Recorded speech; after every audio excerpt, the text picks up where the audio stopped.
Om Om Om Sahana Bhavatu Sahanau Bhunaktu Sahaviryam Karavavahai Tejasvinavadhitamastu Ma Vidvishavahai.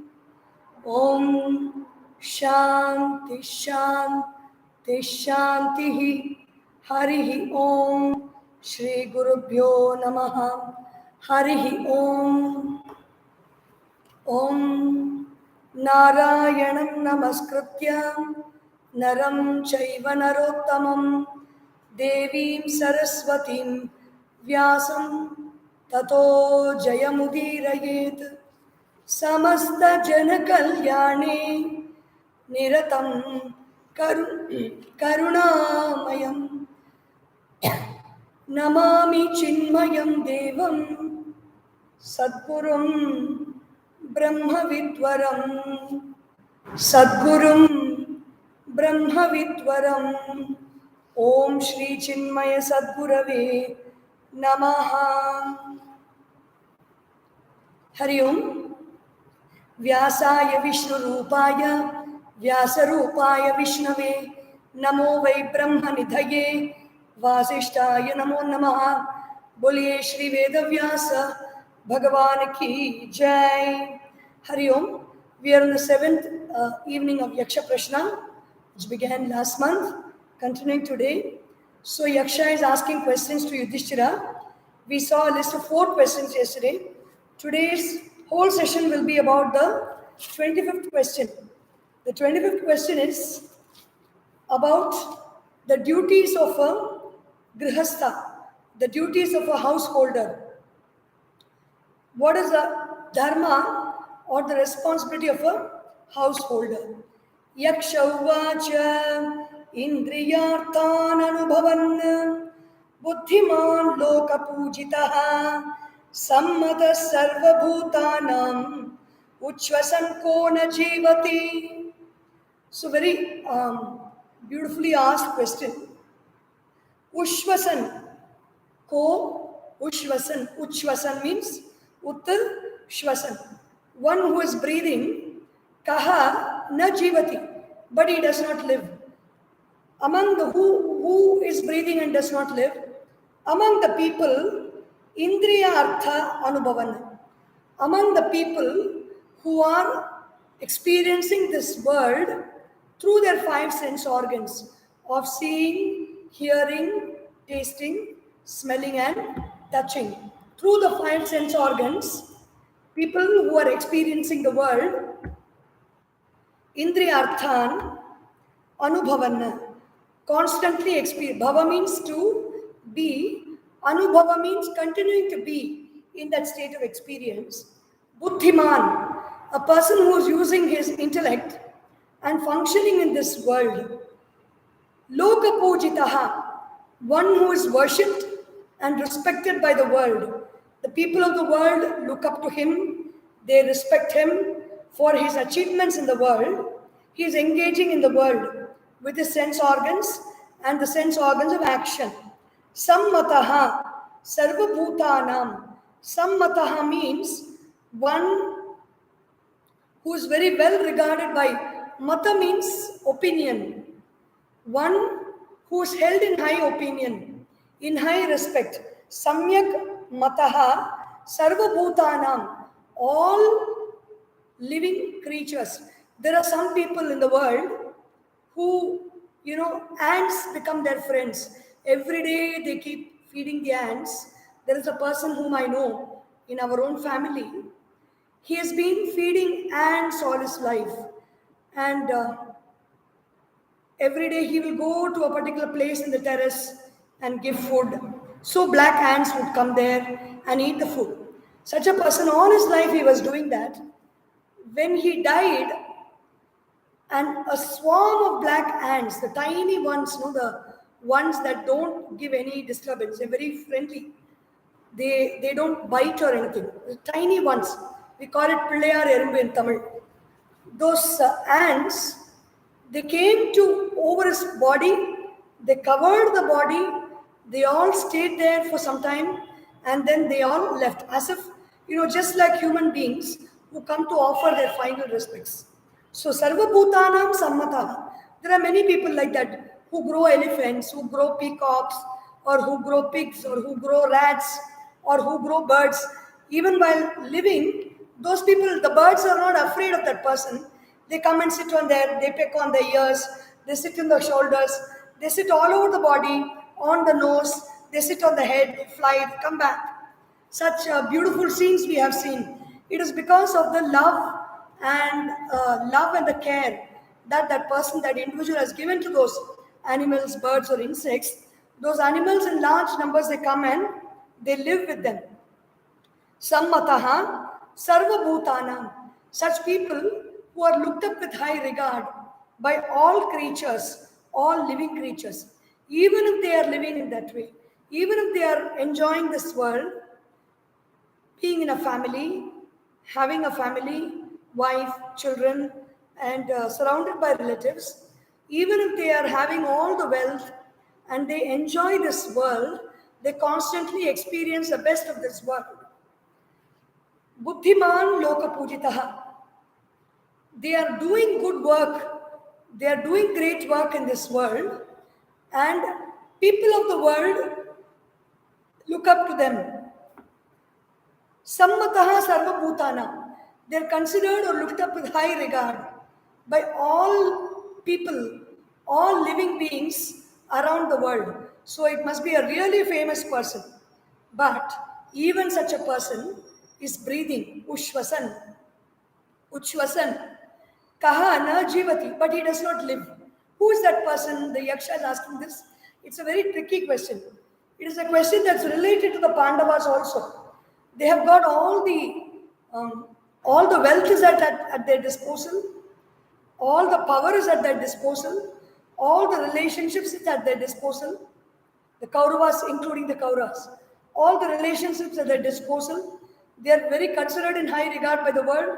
They are doing great work in the world also, but still they may be breathing, but you cannot call them to be living people. So if you are considered to be a living person in this world, what is the quality or characteristics of that person? Yudhishthira Uvacha, Yudhishthira says, Devata Tithir Brudyanam Pitrunam Atmanashayah Na Nirvapati Panchanam Ushvasan Sajivat Na Sajivati.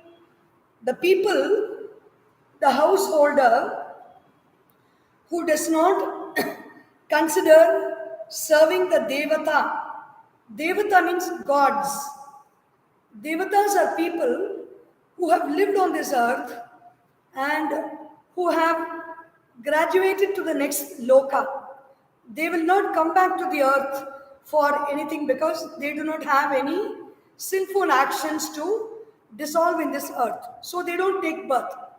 They live a life of sensual pleasures and enjoyments in other lokas. It is the duty of the householders to provide the nourishment, to provide the necessary energy for those devatas. How do they provide energy?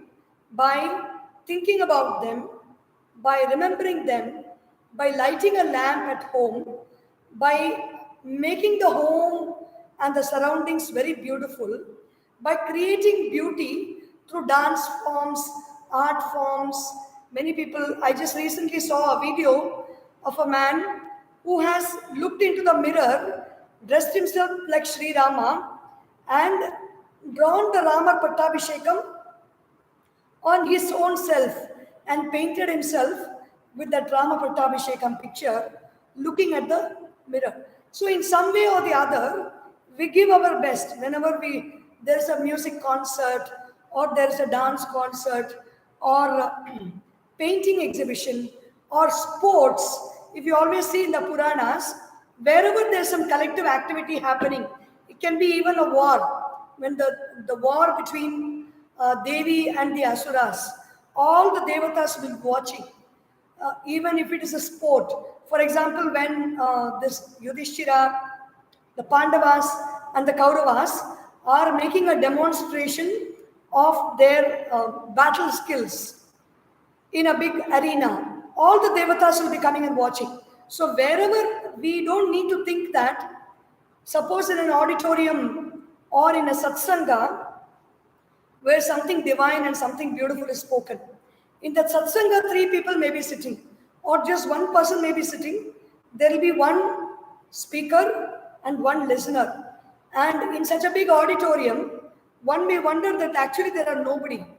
But the thousands and thousands and crores of devatas who love to listen to that satsanga will be present in that hall. They will not be in a physical form, but they are all present and listening. So that is the way we serve devatas. By remembering God, by lighting lamp, or by doing havans, by offering naivedyam, cooking food and offering daily as naivedyam, and then showing the lamp, doing puja every day, remembering God, or remembering the gods. Devatas are the gods. When we say doing japa and meditating upon, it is not necessarily on a devata, it is on the highest echelons of gods like Brahma, Vishnu, and Shiva, who have transcended the state of even devata. They've gone to the highest level of existence where they are responsible for the management and the execution and functioning of this whole universe, beyond even the planets, the whole solar system, the lives of all jivas, how happy we are, what are all the difficulties that we face in our life, how do we overcome those difficulties, how to help those jivas. That is the role that is being played by the gods like Brahma, Vishnu, Shiva, Saraswati, Durga, Lakshmi, Lalitambika, Parameshwari, and all those gods. So, worshipping those gods is one important thing. If they don't do this, however famous they may be, however great service they may do in the world, which means whatever service you do in the world, whatever excellence you do, whatever your interaction with people, their response in terms of, they're looking up to us, we should not project the image that we are doing it to the people. It is an offering to the gods. That's what it means. So if we do not do our work, however great the achievement may be, it can be a Nobel Prize, it can be a Pulitzer Prize, it can be Oscar awards, it can be Olympic achievements. Any great achievement in this world, everything belongs to the collective.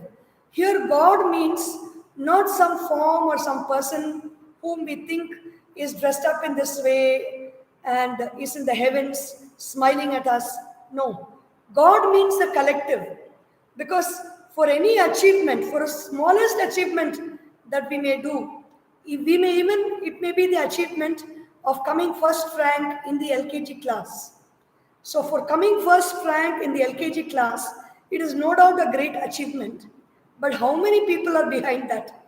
The earth, sun, water, fire, air, space, the mother, the father, the grandfather, the grandmother, the whole lineage, the brothers, sisters, cousins, the maid servant at home who's taking care of the work, and the food, the farmer, everybody is responsible, even in a small child, everybody in this whole universe, including the Prime Minister, the President, the League of the United Nations, all the countries. If there is no peace in the country, we cannot do anything. We cannot go to school.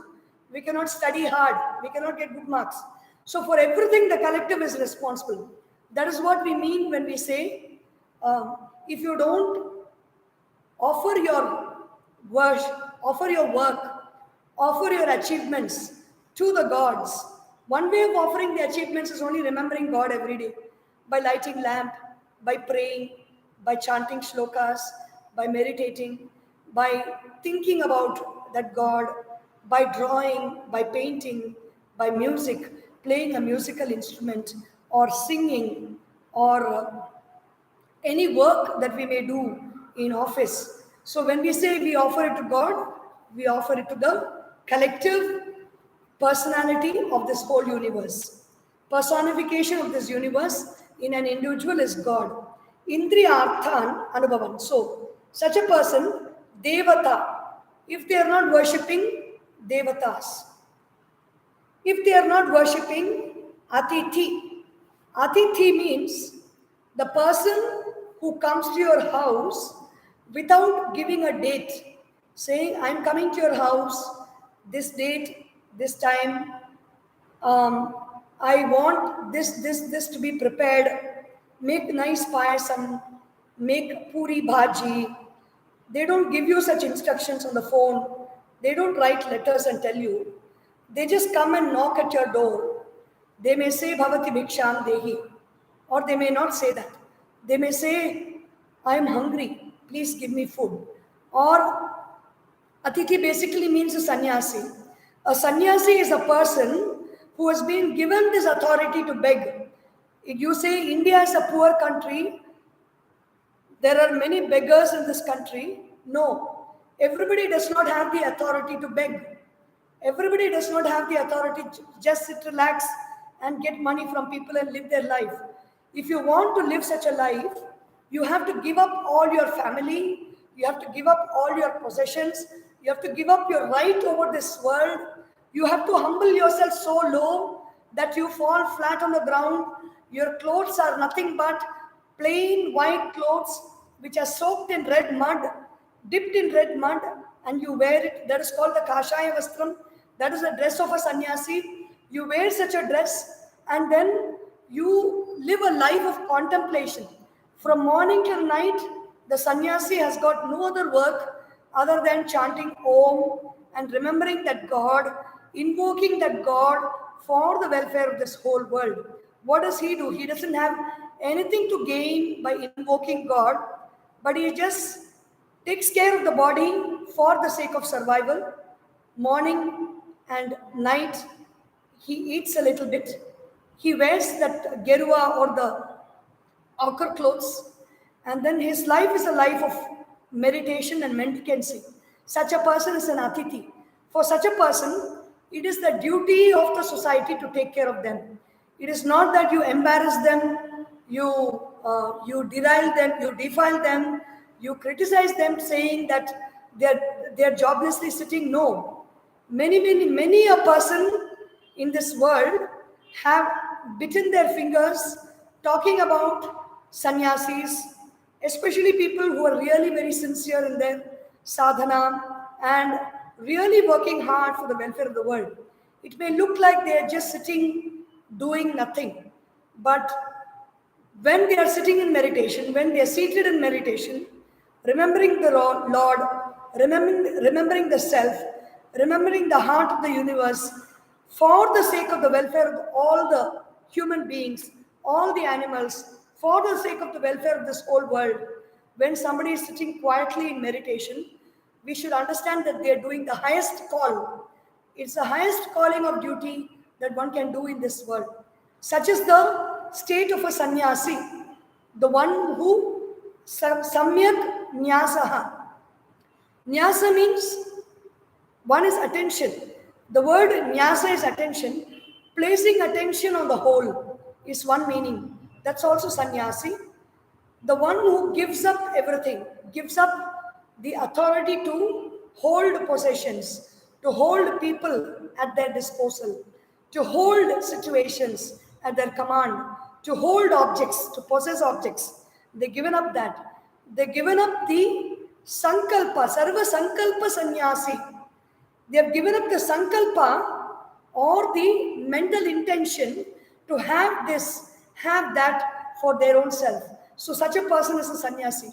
When that person comes, and it is not very easy to see a real sannyasi, and when such a person comes knocking at your door, asking for food, if a person who is very well to do in life, who has engaged in this world, has been very successful, is very respected by everybody, all creatures, even dogs, cats, animals, elephants, horses, Human beings, all creatures may consider them very great and give them all respect. But if he does not respect that sannyasi and do what is required for that person to fulfill the hunger and to give the basic bodily needs that they may require, such a person, uchvasan na jivati, sa na jivati. That person may be breathing, but he does not live. So if you're to be called a living human being, living in this world, it is not enough to be breathing alone. It is important to do all these things, duties. These are all the dharmas. And then Pitrunam, so Deva Atiti. The third is Bhritya. Bhritya means people who work for us, our subordinates, our servants, and people who do menial jobs. It really brings tears to one's eyes. The beautiful buildings that we may live in. We don't think twice about the lives of people. They may come from places far away like Bihar or Telangana or Andhra Pradesh, or they may come from our own state also. They all come for a living. They put themselves to so much of difficulties. Everybody will not be having good masters and good engineers and contractors who may take care of their needs so well. They would have the very fact that you are bringing somebody from so far for cheap labor is you want to cut costs. So when such people, they won't really look into how those people are living, how those people are eating their food, how those people are surviving. They won't look into all that. And these people, I've seen so many places where in the construction site itself, these boys will have a kitchen somewhere. They will wash their own clothes and they will be drying it. In the same room that they are building, they will live and they will dry their clothes. There will be no windows. Lots of mosquitoes will be biting. And then they will cook their own food. Evening, morning, fully they work. Evening, they go and buy vegetables with temporary facilities like campsite. They'll be living. They cook their food. They eat their food. They look into their YouTube and for their entertainment in their mobile phones and enjoy and talk. The family will be far away. They will just be living here and doing very, very hard work for us, lifting cement, lifting bricks, placing bricks. All the time, this work is torture. Living in this kind of we will never know behind the paint, behind the walls, behind the roof, behind the ceiling, behind the flooring, behind the gates, how much people go through with all the metal gates, the soldering, the welding, the fire, everything that they do, all the work that they do behind that. So much of difficulty, we may say they're all doing it for a living. But still, when people are rich and wealthy, when they can offer so much, it is not only giving them the salary, it is looking up towards them with compassion. It is asking about how you are doing, how is your family, what is it that you want, really want, and provide for their needs and take care of them, take care of their well-being. So if a rich person, if a person who's engaging in this world, who has got a very good family, if the whole world is looking up to him, and if everything is very well, going well for him, if such a person does not look up towards these servants, towards the bhrityas, towards the people who carry loads for them, who do menial jobs for them, who take care of them, who protect them, standing as a watchman or sweeping and mopping the floors and doing all the way. Don't do that. They may be living, they may be breathing, but you can't call them living beings. So, if you can't be called a living being, there is no greater shame than that. So this is basically talking about the Pancha Yajnas. I'll come to that concept in the Vedas. The Pancha Yajnas are mentioned for the Grihasthas. It is the dharma of the Grihasthas. The purpose of getting married is not to enjoy life. Youngsters may not know why they are getting married. They think when the age turns 22 or 23 for the girl and 28 or 29 for the boy, then it is time to look for alliances. When the money is there and the job is done, the work is secured, the university degrees are earned, on both sides there is enough money, then it is time to get married and enjoy life. Marriage is not for enjoying life. Marriage is a responsibility. Marriage is a duty towards the family, towards the community, towards the relationships, towards the society, towards the nation. Let us see what are the duties in a marriage. So, then Devata, Atithi, the sannyasis, the bhrityas or the servants who serve us. The next is the Pitrus. Pitrunam. The Pitrus are the people who are our ancestors. They are the beings who have departed from this earth from our own family. Even while living, father and mother are called Pitrus. We say Matru Pitru Puja. We say Matru Puja. When you say Pitru, it includes a mother also. Mother and father. Grandfather and grandmother. Great grandfather and great grandmother.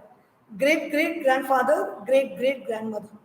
When a person is living in this earth, they are married, they don't have father or mother, they offer tarpanam or davasam. Whenever tarpanam or davasam is given, divasam means on that date, on that tithi, you give offerings of rice balls and sesame seeds, which is a food for the ancestors. Crows also come to eat that rice, and they say that just like Subramanya Swami has the Vahana of the peacock, and Shiva has got Rishabha as his Vahana, Yama has got the bull as his, Yama has got the buffalo as his Vahana, Durga has got the lion as his Vahana. Pitrus have crows as their Vahana. And so when Valam, Pindam, Idam, Kaka, so whenever they do the Tarpanam, at the end, after the Tarpanam is over, the Havan is over, and the Brahmanas have been fed, they will tell you take it and offer it to the crows. They will take it outside, and when crows come and eat in large numbers, it means the Pitrus have come and they are all very happy, they've partaken of the meal. So, Pitrunam, if Devatam, Pitrunam, Atmanascha. So, if you don't serve the Pitrus means, while what is serving the Pitru mean? When parents are living, take care of the parents, take care of their needs, ask them what they want. They may be hurt, they may be angry, they may be hateful, anything can be there. They may be loving and kind also, mostly they're loving and kind. So for many people now the excuse is, no, my father doesn't like me, my mother doesn't like me. Why should I serve them? They have neglected me. Whatever it may be, that doesn't matter. What matters is in what way we are considering serving our ancestors. That's what matters in our life. So, taking care of parents when they're alive, taking care of their simple needs, their dharmic needs like love, attention. Love and attention is like water and food. You may give all the money, you may keep the food, but if you don't give love, attention with respect and love, then all the money, all the food, whatever the television or any other facility that you may provide your parents, it is of no use. Love is that, love and respect is the real food that you offer to our parents. Look at them with respect and love while they live and do what it takes. So Gurudev Swami Chinmayananda says, you cannot say you're loving if you don't want to give them and you don't want to do what they say. I love my father, I love my mother, but I will not listen to what they say. It's not true love. I will not do what they tell me to do. It's not true love. So giving, loving comes, the expression of love is in giving. You can love without giving, but you cannot give without loving. So, respect and love for parents and giving them whatever they truly desire. So, in this context, we do not know about different family commitments and relationships. In some families, the father and mother may be really too good. The son will be wealthy, son, daughters will be wealthy, well-to-do. but they may not take care of their parents. Such families are also there. There are some families where father and mother are very wealthy and sons have been abandoned, daughters have been abandoned, and they are not taking care of them. Such cases also may be there. In whatever it may be the case, in our heart, in our mind, we should have the thought to help our persons, help our parents with love and respect, and make the offerings for the Atithis, the ancestors. They are called, three generations are there: Vasu, Rudra, Aditya. From the third generation, they move on to the higher realms of existence, and the next generation goes and occupies the place of Vasu, Rudra, Aditya. It's like a promotion from one level to another.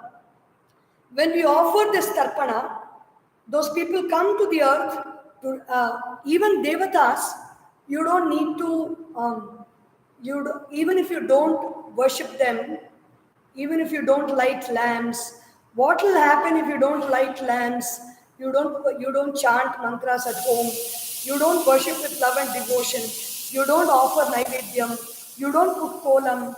You don't beautify your house for the sake of devatas. What will happen is all um, devilish and demonic beings will come and live in that place. The devatas come, when the devatas come and they fill up our house, they protect, they give loving protection and care for our house, for the people in the house, and for your own self, individual, when you invoke the devatas.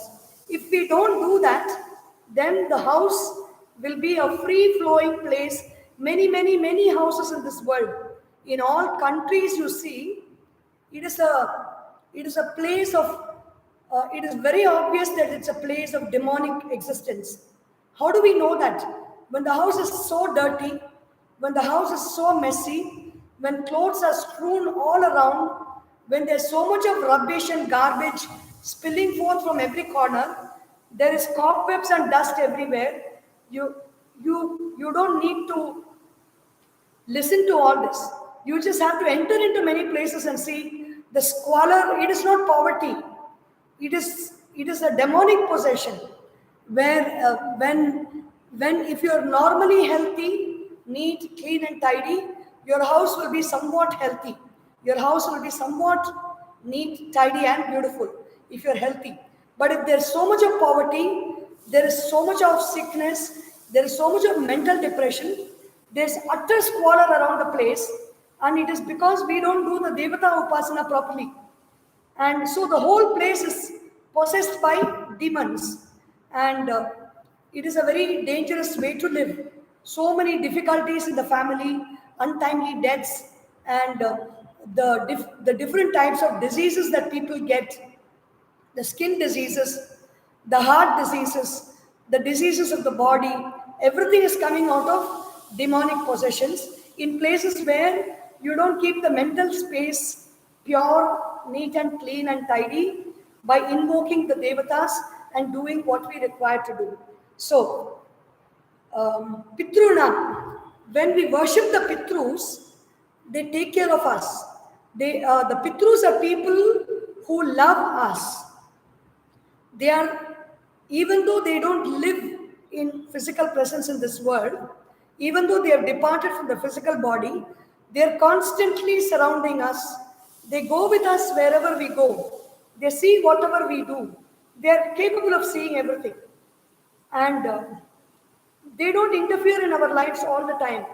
They are very pleased, they are very happy when we continue the family traditions that they have given to us, when we celebrate festivals, when we cook the right Naivedyam for the right festival, when we chant the Bhagavad Gita, the Upanishads, we study, we do puja, we do prayers, we do everything good in this world. We take care of the family, the relatives, the brothers, sisters, father, mother. We are very loving and kind in our work. We earn a very good name in this world because of our service. The Pitrus are very happy with us and they bless us. They bless us with abundance of wealth. They bless us with right opportunities. They bless us with the right marriage. They bless us with the right. They save us from accidents. there is no amount of saying what all they can do to us in life. But at the same time, even if you don't worship devatas, there is not so much of a problem. As I was coming to say, if you don't worship devatas, they will not be abundantly present around you because you have not called them. They will come only when you call. If they don't come, what will happen? You will be surrounded by demonic forces, by the bhutas, pretas, pishachas. And when you see such people, the way they express, the way they talk, it will be unsightly, unseemly. Their behavior will be very bad.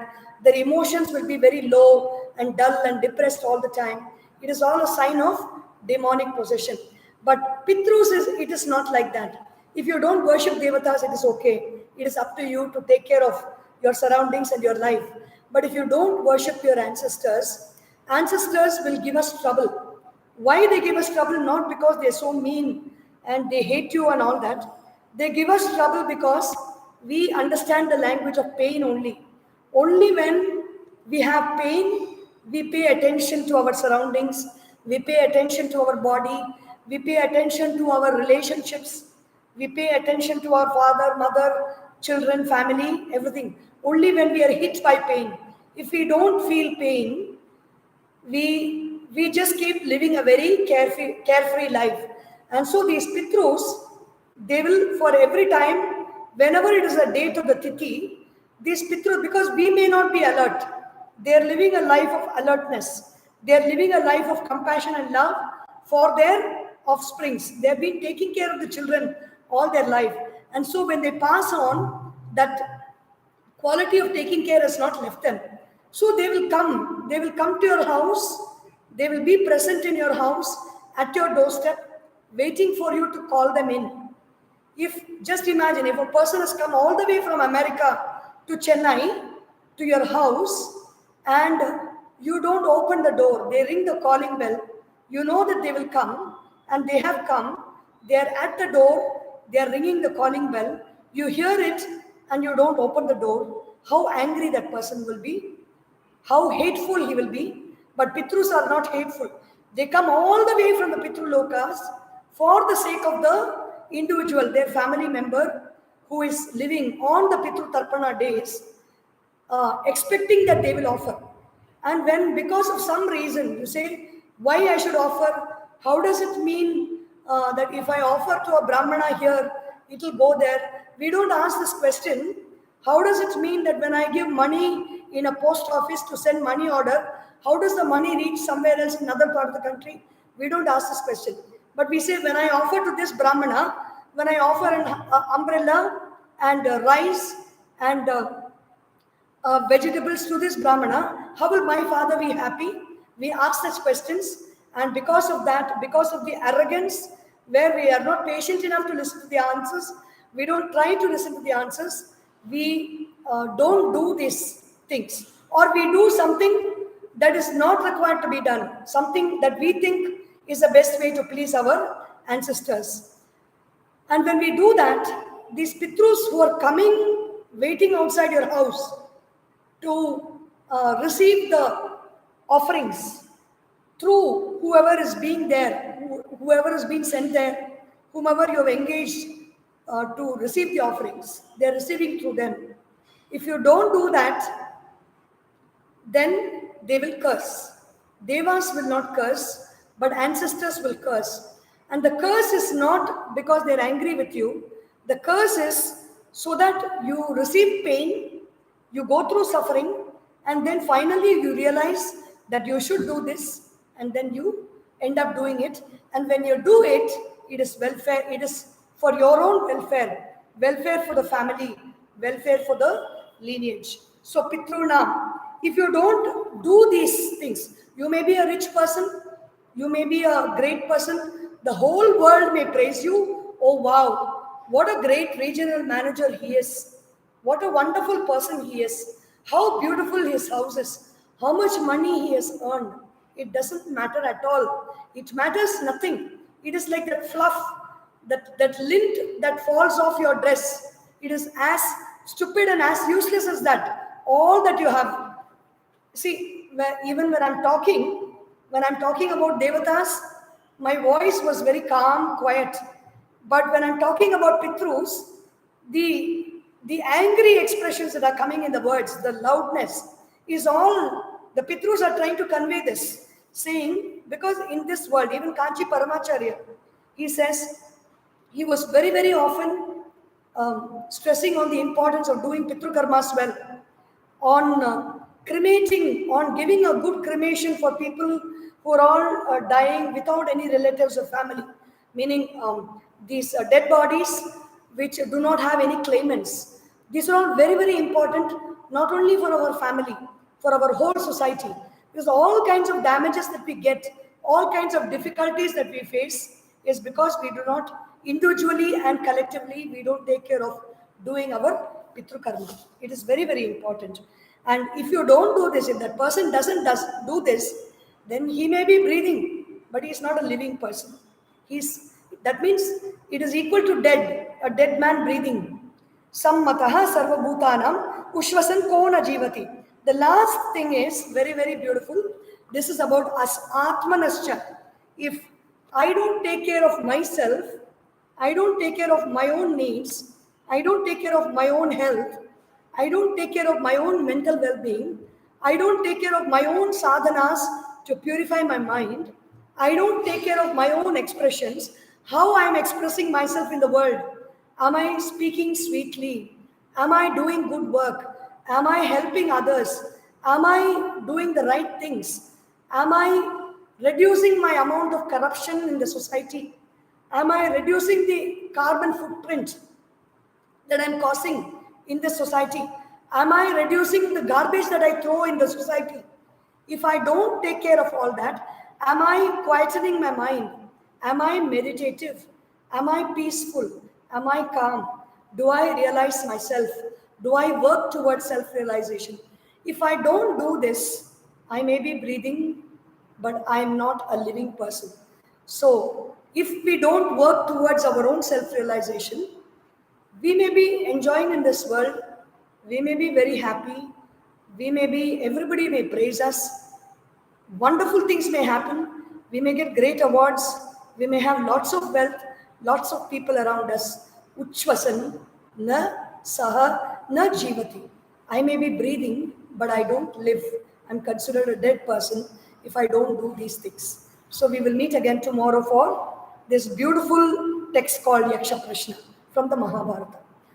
Om Sarvesham Swastirбhavatu, Sarvesham Shantirbhavatu, Sarvesham Purnam Bhavatu, Sarvesham Mangalam Bhavatu, Sarve Bhavantu Sukhinah, Sarve Santu Niramayah, Sarve Bhadrani Pashyantu, Ma Kaschid Dukkha Bhag Bhavet. Om Asatoma Sadgamaya, Tamasorma Jyotirgamaya, Mrityorma Amritam Gamaya. Om Purnamadav Purnamidam Purnat Purnamudachyate Purnasya Purnamadaya Purnameva Vashishyate. Om Shanti Shanti Shanti. Harihi Om. Shri Gurubhyo Namaha. Harihi Om. बोले श्री सद्गुरुनाथ महाराज की जय। हरि ओम।